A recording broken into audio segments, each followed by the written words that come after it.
Hogg. Thank you, Madam President. Am I in order for a point of personal privilege? You're in order, Senator Hogg. Thank you, Madam President. Thanks to the prayer this morning. Did you listen to that? An atmosphere of nurturing is what I heard, or nourishing. Either way it works. Colleagues, as you know, the hush money, Day 25, hush money scandal.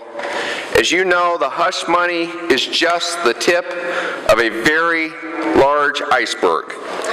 As I reviewed yesterday, the bigger problem is a Branstad administration that instead of providing an atmosphere of nourishing, provides a culture of fear, intimidation, and favoritism that has grown in state government, sexual harassment at the Iowa Law Enforcement Academy that goes unpunished, unfounded allegations of widespread abuse by state workers that are still unsupported by any facts, the former director of the Department of Natural Resources who made sexually inappropriate comments but was commended for his great service, the fear and intimidation at Iowa Workforce Development, Larry Hedlund, the whistleblower who was fired, the fear, intimidation, and favoritism at the Department of Administrative Services.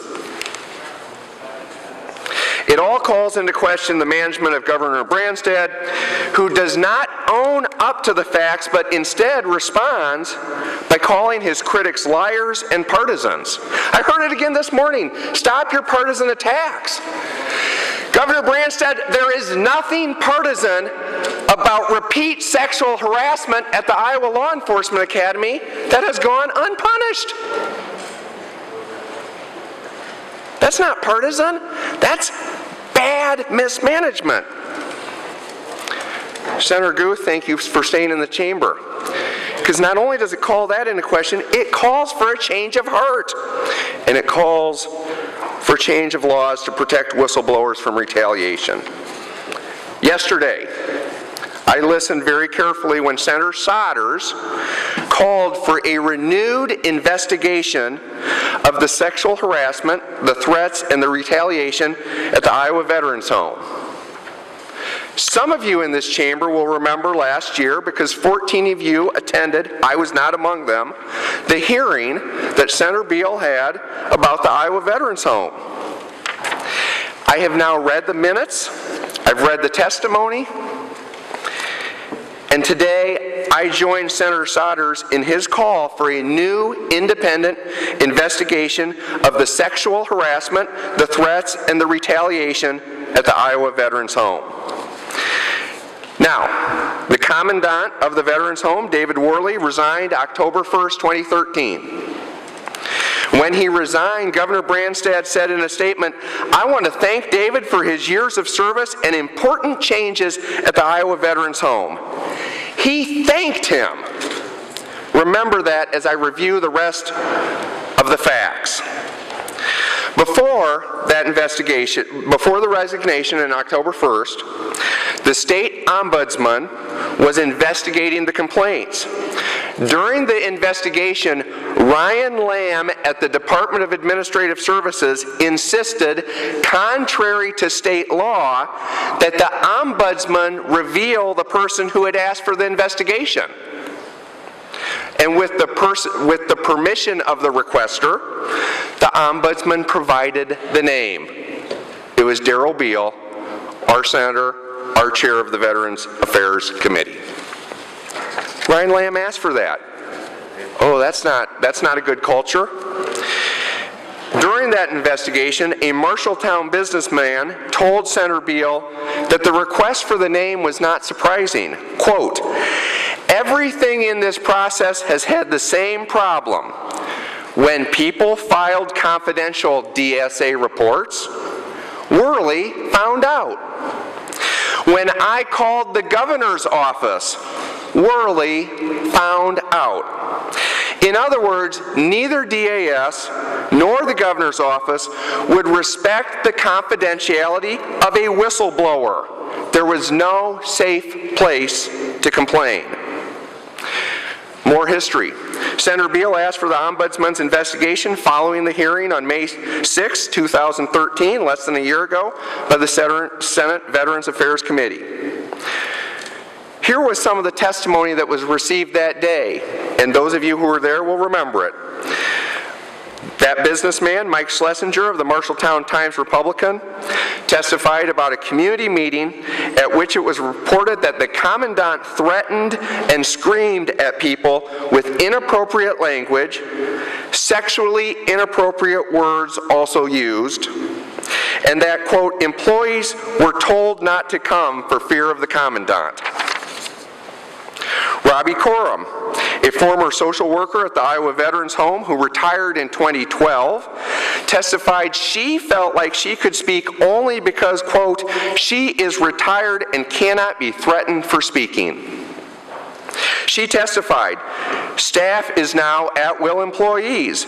No training is provided for leadership, and no staff meetings are allowed even when requested.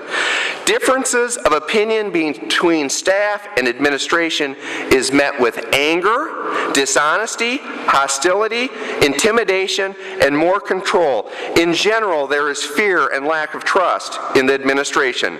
Commandant should be removed. Long-term employees have left early due to fear and bullying. Melanie Kempf, the long-term care ombudsman with the Iowa Department of Aging, not at the Ombudsman's office, but with the Department of Aging, said her agency became involved at the request of Republican Representative David Heaton. She testified that residents and staff fear reprisal if they voice concerns. The Reverend Ken Briggs, a former Air Force chaplain and a member of the Iowa Mental Health Planning Council, testified, long-term staff has left. Staff still remaining feel humiliated or threatened and afraid to speak up due to risk of retaliation. Commandant manages staff and residents with threats and control. Dr. Mark Manier, former director of the Iowa Veterans Home Mental Health Department, testified that Worley was unhappy when I prevented or slowed the discharge of residents. A female veteran with PTSD was discharged. I did not agree. I was then told I would be removed from work with veterans because I was being an obstructionist. Worley and I had a meeting on this matter. The meeting was uncalled for. Threats were made during them, including staff employment discharge. Staff members were told they had to beg to keep their job, and they were also told they would be physically hit. I felt due to threats and my personal ethical obligations, had I not left, I would have had to compromise my professional ethics. In summary, inappropriate control and threats are made by Worley as a matter of staff management. Richard Schrod shared this testimony. I am a veteran of the U.S. Air Force, and after 30-plus years of service, I retired as the Director of Resident and Family Services and Resident Advocate at the Iowa Veterans Home in 2003. It was an honor and a privilege to serve veterans and their spouses, and I love my job. It is from that background that I became involved in what brings us here today. About a year after David Worley came to the Iowa Veterans Home, many residents and staff began contacting me regarding what was happening under his administration. Unsolicited stories of fear, intimidation, and bullying, the kinds of things you've already been hearing about here today. All during this time, excellent long-term employees and even short-term employees were leaving or were driven out under the strain that had become the norm. I knew that was not good for resident care or their quality of life. One can say it was a bunch of whining and complaining of a few people, or that this is merely about resistance to new management style and change, disgruntled employees, etc., etc. I'm here to tell you, senators, it is not. Under a new management style, are the following examples of behaviors okay for a top administrator? Sexual harassment and very inappropriate sexual remarks about female subordinates. Verbal abuse towards residents and staff. Instilling fear of personal harm in people through personal threats and demonstrations of a temper that can quickly fly out of control when provoked.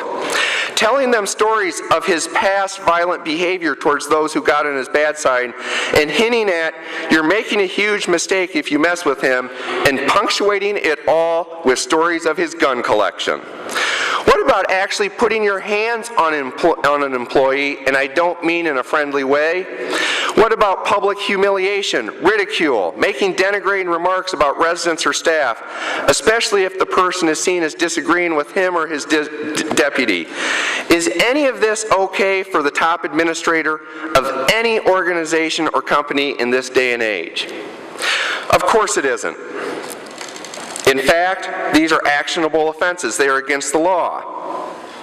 The state of Iowa is sitting on a powder keg of lawsuits. Now, after 2 DAS investigations, these accounts are not just hearsay. These kinds of offenses are an established matter of record. The only reason people who've made these statements are not here today to testify before you is because they are afraid to be here. They had the courage to go on record, and nothing happened. I find that incredible, Mr. Schrod said.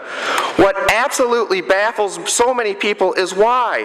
Why has Governor Branstad and or his people not taken any action? Why have they ignored or covered up the evidence put before them in 2 official investigations that reveal illegal, unethical, intolerable workplace conditions in the vet's home? A home that is there to serve Iowa's veterans and their spouses. Why have you done nothing, Governor?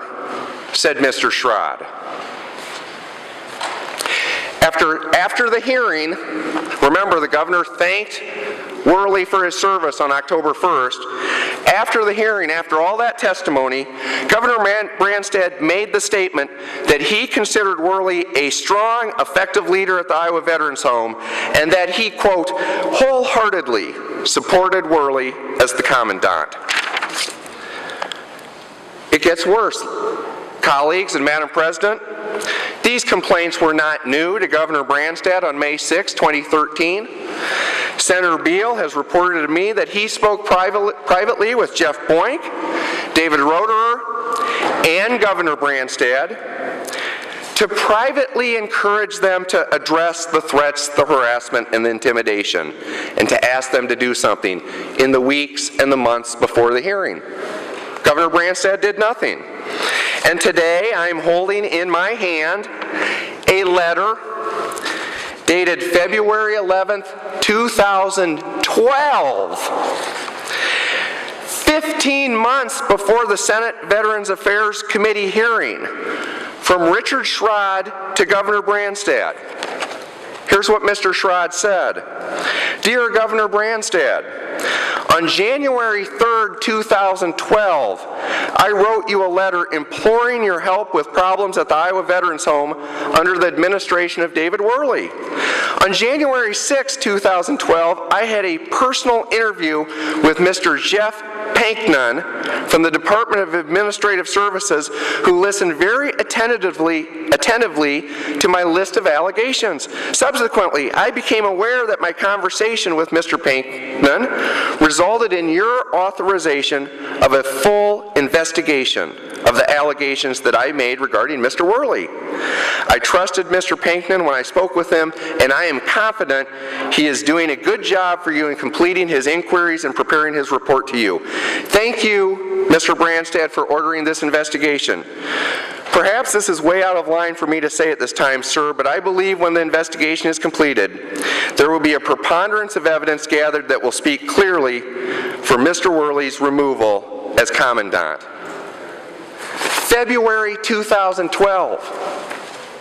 For 20 months, Governor Branstad did nothing about repeated threats, sexual harassment, other harassment, intimidation at the Iowa Veterans Home. Mr. Pankman, who was mentioned in that letter, remember at DAS, he's the same person who told Dean Ibsen that he had to change his memo to say he voluntarily accepted a demotion, and that if he didn't, he would be laid off. And what's Governor Branstad do? He thanks Worley for his service and says he wholeheartedly supports him. No wonder that 15 years later, Mr. Schrod said, "Why have you done nothing, Governor?" I ask that same question today. We've heard Senator Dotzler, why has the governor done nothing about the fear and the intimidation and the threats at Iowa Workforce Development? Why, with all the threats and intimidation and harassment at Department of Administrative Services, did Governor Branstad blame the workers and their attorneys and accuse them of lying? Why is the assistant director of the Iowa Law Enforcement Academy, Mike Quinn, who has committed and been confirmed to have committed repeated sexual harassment and threatened to slit the throat of a female worker who exposed it, why is he still working at the Iowa Law Enforcement Academy? I join with Mr. Schrod with that question. Why have you done nothing, Governor? Thank you, Madam President.